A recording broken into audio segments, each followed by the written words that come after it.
I'd like to call to order the meeting of the Greater Dayton Regional Transit Authority. May we stand and do the Pledge of Allegiance. I pledge allegiance to the flag of the United States of America and to the republic for which it stands, one nation, under God, indivisible, with liberty and justice for all.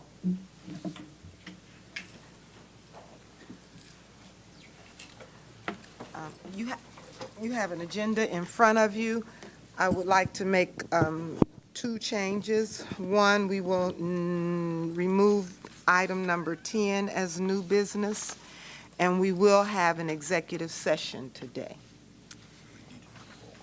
And we'll do the roll call when we have the executive session, when we get ready to go into executive session. So I'm going to ask that we vote now on a amendment to the agenda. You have to do the roll call, make sure you have a Roll call for it. Oh, I know that. I see it on my agenda. Why didn't you do it? We will start with the roll call. Okay. Roll call, Mrs. Smith. No, Mrs. Stanforth. I called somebody else Smith a while ago. Mrs. Stanforth. Yes, ma'am. Ms. Harrison. Present, maybe. Mr. Williamson. Here. Mr. Corrado. Ms. Hurd. Here. Mr. Hokie. Here. Ms. Howard.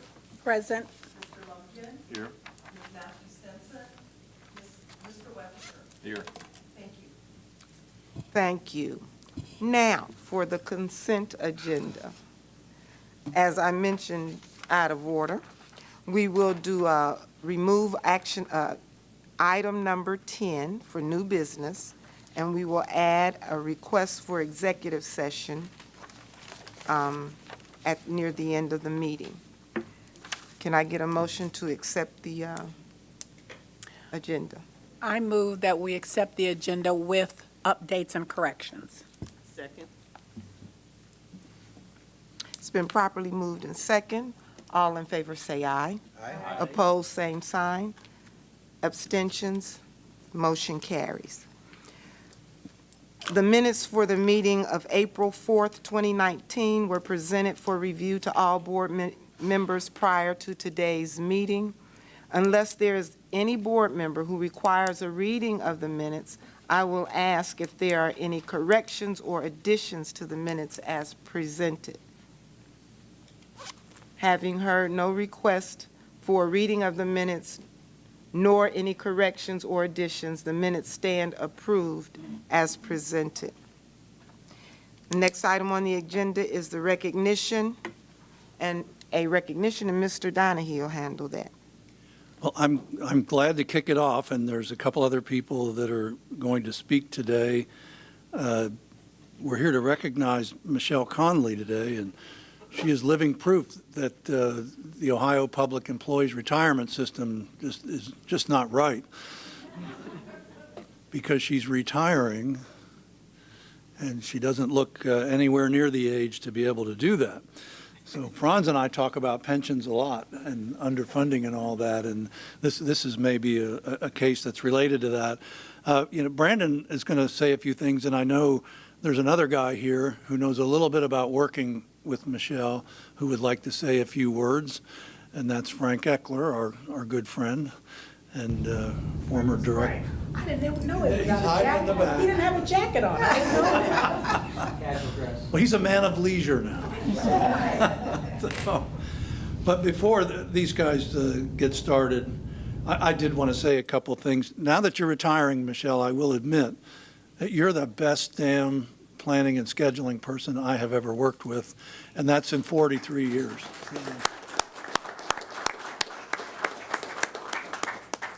Seriously, absolutely true. And if you ever sat in a meeting where we're talking about, well, let's say school service, which we were doing this week, I love to watch her face because she's always running numbers and things in her head, and she's got this absolute incredible knack for such things, and that's why, we've been so reliant on people like Michelle to make sure that we can afford to do what we do, and if we're pricing something, that we price it right. So for me, that's been huge, and she's the one person I've absolutely trusted when it comes to questions that have to do anything with buses and routes and schedules, and that's been great. Little known fact, because she doesn't appear at a lot of board meetings, is she has represented us extremely well in the community with a number of different groups, and a lot recently with the Downtown Dayton Partnership, with all the things happening there, and that's been really great. But if there's one thing I will honestly miss, and she knows what it is, that in the 13 years I have been here, I always knew I was getting the truth from Michelle. And it was often quite painful. She would disagree with me, well, more than a few times, and that's what we really want. And quite frankly, I absolutely respect that. If the people that know me best know I hate it when I think someone's just telling me what they think I want to hear. We really need to rely on people who have the experience and who know the issues, and so that's been great. So for me, that's my biggest takeaway that I'm going to miss. I always knew that all I had to do was look, and I would get her opinion, whether she thought I wanted it or not. Maybe you could be board president. I don't know. So with that, I'm going to stop there for now and turn it over to Brandon, who's going to speak a bit. Well, I'll call it. Come on, Frank, come on up, and Michelle. So those of you who don't know who you are can actually see this is Michelle Conlon. I first want to echo Mark's comments. It is the most fascinating and fun thing to be in a meeting and watch Michelle give Mark that look. And very few people have that ability with Mark to do that. And it is rather entertaining when she's like, no, you're wrong. And she'll just straight up say it. And it's very nice. And he typically does not have a response most times for it because she's typically right. So that has been great. But I've known Michelle for over 6 years now and have worked personally with her in this role for almost 3 years. And I can tell you, replacing someone like Frank, who's, had a 30-year career in transit, and then, I don't think that transition would have ever worked like it did without someone like Michelle. Between these two, I can't tell you how many manila folders I had when I first came in. We could go back to any year, even predating them, 1960s and 70s, and find information, which has been fantastic. But Michelle is very respected in the community. I can't tell you how many meetings I go to. Planners, jurisdictional leaders, they know who Michelle is. And Michelle is one of these people that if you want RTA to help you out or you need information from RTA, they do call Michelle because Michelle understands it, she knows this community, and this is a void that frankly is going to take a long time to be able to fill. You can't replace Michelle Conley. But with that, I really want to turn it over to Frank because quite honestly, Frank has had the most time with Michelle. Quite frankly, you could argue maybe raise Michelle a little bit in some capacity, or I think it was the other way around probably. So go ahead, Frank. Okay. Thanks. Good afternoon, everybody, and thank you for the invitation. No tears here either. Anyway, this is Michelle Lane Conley, because when I first got here to RTA, it was, believe it or not, 30 years ago this month, May 1989.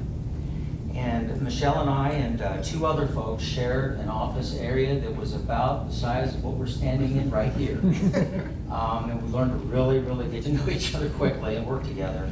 But like Brandon said and Mark, Michelle is she's a legend, actually, in my opinion. If there's a Hall of Fame at RTA, I think she's a first ballot Hall of Famer, just saying. But just a few things about Michelle I do want to share. Benjamin Logan High School, Wright State University, okay, graduate. I'm going back in the archives here. And of course, Michelle, like the committees you talked about, did many air shows together. You remember the 4-day air show in 2003? Unbelievable week that was, actually 17 days. That was the 100th year of Powered Flight anniversary. We will work the 200th anniversary, but we're going to work a booth next time, right? We can't chase cars at the park and ride. Michelle, avid angler and scuba diver as well. Folks didn't know that little fact about Michelle. And then, she's just incredibly bright. I mean, that's something that is very clear. The only time I ever really question Michelle's intelligence is her undying faith in the Cleveland Browns. I don't get that. But it is what it is, of course. So- Nobody can be perfect.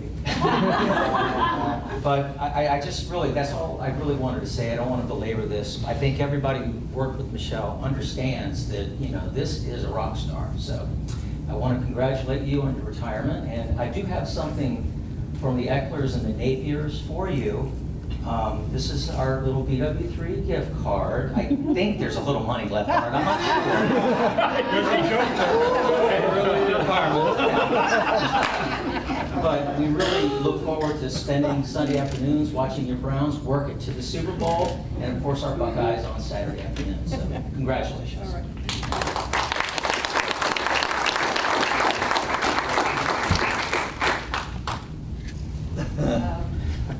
Not much of a public speaker, but thank you very much for all your well wishes. I really enjoyed it here. It went really faster than I thought it was going to go. I appreciate all the friendships and relationships that I made along the way. Thanks for anybody and everybody that helped me get where I am today. Thank you very much.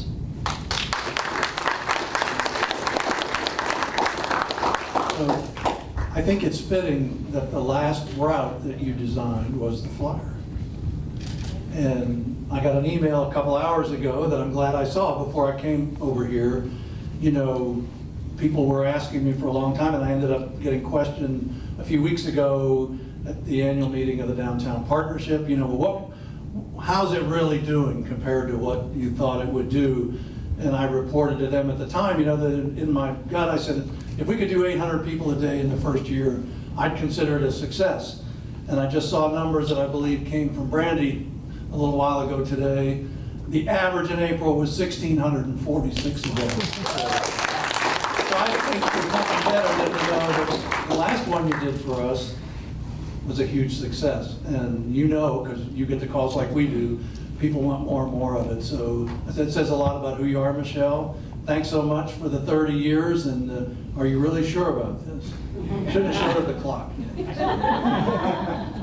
Well, this is just a small token of our appreciation, but we have other stuff on your official last day on the 31st. But thank you so much. We really appreciate it.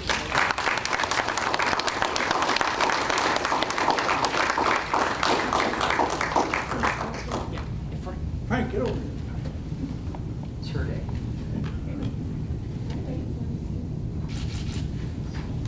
Thanks. Thank you, Michelle, from the board as well.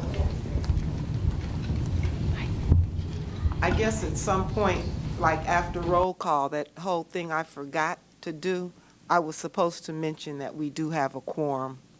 See, and nobody had to remind me of that one. I just kind of noticed on my own I missed it. Everybody can't be perfect like me, you know? The next thing on the agenda is the Planning Committee. Ms. Howard. Good afternoon. The Finance, Personnel, and Planning Committees met for a jointly held meeting on April 16th, and as a result, the Planning Committee is recommending one action item for the board's consideration. Action item number 2, Mobility as a Service Fare Payment Solution. Mr. Brandon Polachicchio explained that the RTA intends to replace its existing cash and tickets-based automated fare collection system with a new fare payment solution. The payments solution will be an integral part of a mobility as a service platform plan for the Greater Dayton region. The provider of RTA's mobility as a service platform is Transit App. The recommended fare payment solution vendor, Masabi, will deliver increased access to all, including low-income, unbanked, and underbanked customers, thereby fulfilling RTA's core value of quality service for all customers. In addition, the system will provide agency benefits to include system cost reductions, a more streamlined operating process, and greater customer and operational efficiencies. Key goals of the solution include providing an open and non-proprietary architecture, enhancing ease of use for customer convenience through universal design, ensuring all customers have the ability to access, increase operational efficiencies, provide a seamless integration with transit to allow fair purchasing in the app, and phasing out and ultimately eliminating all on-vehicle cash transactions. The solution will also allow customers to purchase and pay for fares through the transit app and Masabi's online portal, order or load smart cards, manage their accounts online, enable fare capping benefits, utilize open payment options like Google and Apple Pay, and purchase or load smart cards from numerous retail locations throughout the area. Instead of traditional fare boxes, the fares are read by electronic validators that will be on board all RTA fixed routes and connect vehicles. Mr. Polachicchio provided a detailed presentation at our committee meeting, and the supporting information is included in today's board package. He is available to answer any questions you may have. Based upon the recommendation of the Planning Committee, I move to award Masabi LLC a 5-year estimated grand total cost not to exceed $1,721,888. I'll second that. It's been properly moved and second that action item number 2, mass fare payment solution, be accepted. Question. No questions, Madam President, just a comment. This has been a long time coming. It's going to be some change to get used to for our customers, but it's going to be a great thing. There was a show, it was 60 Minutes or Sunday Morning Sunday. The country of Sweden is going entirely cashless. Right. They're doing away with cash, an entire nation. So this is just a little start for us. So. And just operationally, Just the speed of boarding, and it'll be incredible. We will move at the speed of transport for London when we're fully integrated. We will. It'll be great. All in favor say aye. Aye. Opposed, same sign. Abstentions? Motion carries. Action item number 2 is approved. I do have a few general updates to provide. In addition, at the committee meeting, Mr. Polachicchio provided a summary document of recent activities in the Customer and Business Development Department. These activities included the launch of RTA's employee app, InfoHub, What Drives You campaign updates, and plans for the 2019 Drive Less, Live More campaign. Other updates included recognition of RTA's Chief Capital Officer, Bob Rosinski, who was bestowed with the Leonard Ronis Award at the 2019 Ohio Public Transit Association's annual conference.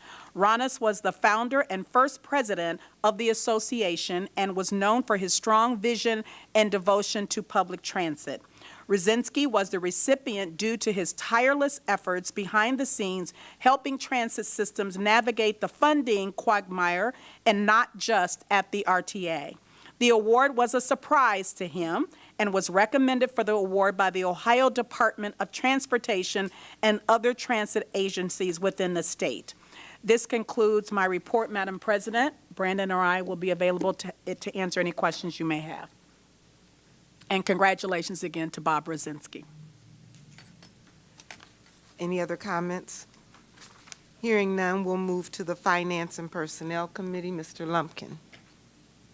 Thank you, Madam President. The Finance, Personnel, and Planning Committees met for a jointly held meeting on April 16th, and as a result, the committee is recommending one action item for the board's consideration.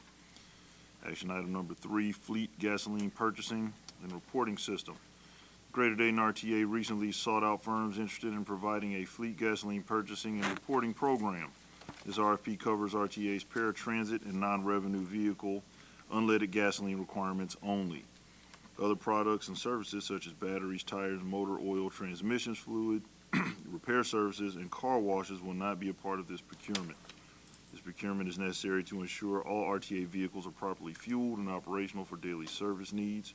Procurement also involves a reporting function to allow RTA to monitor spending and track costs associated with gasoline. These costs are highly variable, and understanding their fluctuation patterns are essential to operating within budget. Mr. Pat O'Malley presented this action item at our committee meeting. and all associated details are included in today's board package. Staff is available today to answer any questions the board may have. Hearing none, based upon the recommendation of the committee, I move to award a contract to Wex Bank for the fleet gasoline purchasing and reporting program for a 3-year period not to exceed $4,012,788. The actual award amount may vary due to fluctuations of fuel prices and usage over the contract period. This procurement is consistent with RTA's core values of safety, stewardship, and quality service as we demonstrate our commitment to our customers' needs to ensure timely deliverables and adequate tracking of RTA's funding and usage of tax dollars. This procurement will be funded with 100% operating funds. I'll second the motion. It's been properly moved and second that action item number 3, fleet gasoline purchasing and reporting system, be approved. Question. All in favor say aye. Aye. Opposed, same sign. Abstentions. Motion carries. Action item number 3 is approved. Additional items to mention, the January 2019 sales tax update at the meeting. Ms. Julie Beard reported January 2019 sales tax receipts equal to $2,818,084, which is up from January of 2018 by $90,909, or 3.3%. As compared to January 2019 budget, we are up $96,000 or 3.5%. This is a very good start to 2019.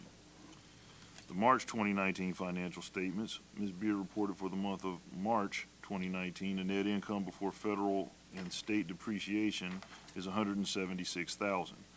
This is $197,000 better than the budgeted loss of $21,000. The overall positive variance is largely due to lower wages and benefits, lower materials and supplies, and net fair value gain on investments. Year-to-date, March 2019 net loss before federal and state depreciation is $772,000. This is $652,000 better than the budgeted loss of $1.424 million. The overall positive variance is largely due to lower wages and benefits, lower materials and supplies, lower fuel and lubricants, and net fair value gain on investments. And that concludes my report. Thank you. Next on the agenda is the Chief Executive Officer's report. Mr. Donahue. Investment. I saw that. Investment report. Tom Weckerson. Yeah, that's it, Weckerson. This isn't a good day. Thank you. The Investment Advisory Committee met on April 18th for an informative financial presentation from Meter Investment Group. Our committee is not bringing forth action items today. However, I have informational items to share. Ms. Stanek began her presentation with an economic update. With regards to U.S. domestic growth, the Federal Reserve median projection is 2.1% for 2019. At our February 14th committee meeting, the projection was 2.3% for 2019. Both of these percentages are lower than 2018's actual growth of 3.0% or 0%. The provisions of the new Tax Act, slowing global demand, and downward signs in the transportation index are contributing factors to the lower domestic growth projection. Looking out, the Federal Reserve median projection is 1.9% for 2020 and 1.8% for 2021. Oil and diesel fuel pricing has been volatile over the past 6 months. For example, October 2018 averaged $2.50 a gallon. January 2019 averaged $1 per gallon. February 2019 averaged $1.50 per gallon. And March 2019 averaged $2 per gallon. Ms. Stanek noted oil and diesel fuel pricing is now supportive of the fracking industry, which is a positive for the U.S. economy. When looking at historic yield curve inversions over the past 35 years, we see there is a chance the U.S. could slip into a recession in the near future. Ms. Stanek presented the Federal Open Markets Committee's March 2019 meeting highlights. They include: the committee voted to keep the Fed funds target at the current range, 2.25 to 2.5%. The decision at the March meeting was a unanimous decision in favor of keeping rates unchanged. The FOMC noted inflation remains near 2%, while market-based measures of inflation have remained low in recent months. The Federal Open Market Committee noted labor markets remain strong, but growth of economic activity has slowed from its solid rate in the fourth quarter. The Fed's statement was dovish, and its signals FOMC members are anticipating no hikes in 2019, down from the previous dot plot projection of 3 rate hikes in 2018. The Fed will phase out shrinking its balance sheet in May, dropping the redemptions from the current $30 billion to $15 billion and halt drawdowns in September. Regarding the U.S. unemployment rate, we continue to have a full employment state, with employers finding it difficult to find qualified employees. The national unemployment rate is currently just under 4%, and Ohio's rate is 4.6%. Ms. Stanek reported the par value of RTA's investment portfolio at March 31st, 2019 is $30.88 million and carries a weighted average maturity of 1.6 years.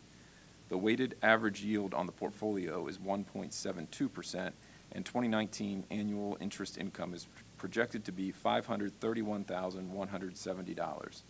The 2019 annual interest income budget is $500,000. Meter's recommendations to the committee include: recent trends in inflation and slowing global growth support the Federal Reserve's position of maintaining the current federal funds rate. The market is anticipating no increases in 2019 and an increased probability of a rate cut in 2020. Given this outlook for rates, Meter recommends extending the core portfolio, cash flow permitting. Commercial paper continues to provide excess yield to the portfolio over alternative short-term products. Therefore, Meter recommends continuing to build the allocation to commercial paper.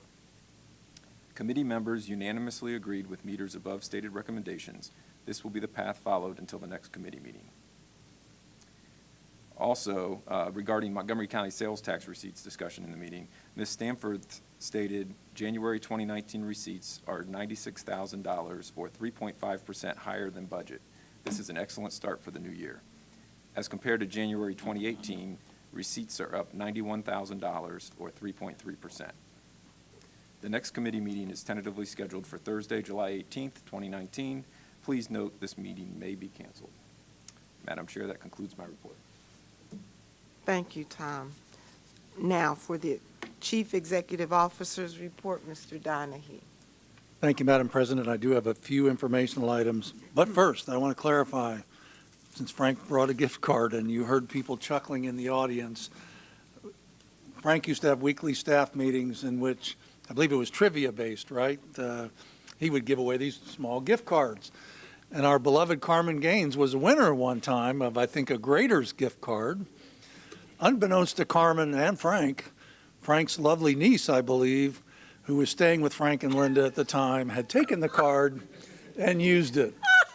So I think there was like 35 cents on the card when Carmen went to Grader's and had to have been totally embarrassed. So we had a lot of fun at Frank's expense after that for quite a while because of the gift card fiasco. So that's why people were like, oh my God, is there any money on that? You might want to make sure you have your American Express with you just in case. So anyway, that was that. I think some of you are aware that 1951 has arrived. So what is 1951? I know what you're thinking, Sharon, but no, it's not. It's the first of the next-gen production buses. It has arrived, and I saw it tooling around inside the garage. I don't know if it's been out on the street yet or not. Probably has at this point. It has to go through a series of tests before it can be released, and we have to apply some decals. But it is on the property, and we'll start seeing deliveries of the next-gen fleet throughout the rest of the year. We're very excited about that, obviously. At the same time, I understand 1901 may have arrived. We have 17, is it, Darren, diesel buses on our current order, also being delivered in the current period of time. They'll all be here pretty quickly and be out on the streets and to further help reduce our average fleet age. So those are good things that are happening right now. So one last item. So we had somebody who is going to be leaving us, but we also have a new employee here, or should I say new old employee or returning employee, Dr. Brenda Thomas. For those of you who don't know her, Brenda is our new and former HR director here at RTA. This is her first week back at RTA, and there are a number of people here that worked with Brenda during her first tour of duty at RTA. She's been to several places since, I believe the county. I know a lot of time out at the base, and we were thrilled that our very extended search for an HR director paid off and that we were able to get Brenda to consider coming back. I congratulate Chris on that, so thank you very much. And we thank Mr. Bob Stevens for his time as the interim, serving us well. He leaves with a T-shirt. But it was more extended than we thought, but we really appreciate Bob's efforts during the interim, and we'll move on from there. And with that, unless there are questions, that's all I have to report. Thank you, and welcome. Old business. Mark, I had asked you to comment on one item from last month's meeting. I'm happy to do that. We did have 5 concerns stated by the public last month, and as we always do, our staff follows up with us on those. 4 of the 5 were pretty straightforward, and I'm not going to address them. But one I know of concern to some of the board members was Ms. April Easterling, who expressed concerns about being picked up after dialysis and suggested that she had been on a vehicle for 2 hours that day, which was not technically the case. She did have a return trip that was longer than we would like. It was 57 minutes from pickup to drop-off. It certainly was ADA compliant, and by compliant, I mean our ADA trips are required to be equal to that of what a fixed route trip would be, even if that includes a transfer. In her case, it was within that boundary of time, but I will say we'd certainly like dialysis trips to be quicker than that. And perhaps that's something that, you know, with the things we're doing in Connect these days, we can hope to improve. But, so technically compliant, but certainly something we would like to see improved in the future. Okay, thank you. I have no new business items unless someone else might. I did not receive any requests for public comment either. So we will now go with board comments. Ms. Howard, we'll start with you. Nothing. Okay. Mr. Weckerson? I have no comments this morning. No comments. Dave mentioned that Sweden has gone cashless, inferring that maybe somewhere down the road, U.S. may someday be cashless. When that happens, I'll encourage everyone to give me their extra cash. Me too. No other comments. Share, please share. Exactly.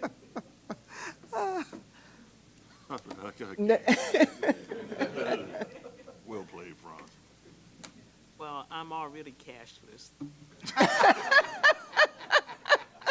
Involuntarily. Voluntarily cash. I have no comments, but I have enjoyed working with you.